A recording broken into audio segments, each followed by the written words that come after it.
இன்னொரு பக்கம் இருந்த கால் மாதிரி இது நார்மலுக்கு எல்லாம் கொட்டிடுச்சு. இப்போ தஞ்சை மாவட்டம் அங்கே கல்லணை பக்கம் திருக்காட்டுப்பள்ளி அங்கே வந்து ஆல்ரெடி ஒரு அந்த அண்ணன் பாலமுத்து அப்படின்னு சொல்லிட்டு அவர் வந்து ஒரு நெட்ஒர்க்கர் தான். ஒரு 4 வருஷமா சந்திக்காம இருந்தேன். எது பழைய நிலை சரி இப்போ என்ன ஆச்சுன்னு பார்த்தா அவங்க வீட்டுக்கார அம்மாவுக்கு முட்டிகள் அதே மாரி எப்படி சொல்றதுன்னா படபடியாக கருப்பாக இருக்கு. நான் ஃபோட்டோ எடுத்துக்கிட்டேன். அவங்களும் என்னன்னுமே ட்ரீட்மெண்ட்டு கும்பகோணம் வருவாங்க. இங்கே ஒரு ஹாஸ்பிட்டல் இருக்குது, கிறிஸ்டின் ஹாஸ்பிட்டலு.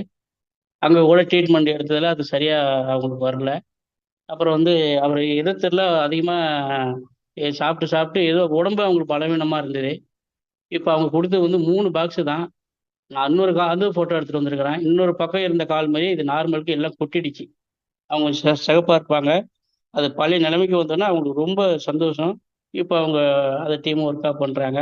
இப்போ அங்க உள்ளவங்க எல்லாருமே இவங்க உடம்ப பார்த்துட்டு, நார்மலா வந்த ஸ்டேஜுக்கு அப்புறம் இப்போ 2 நாளைக்கு முன்னாடி டெஸ்ட் எடுத்திருக்காங்க. சாப்பிட்டதுக்கு பிறகு வந்து 210 இருந்திருக்கு.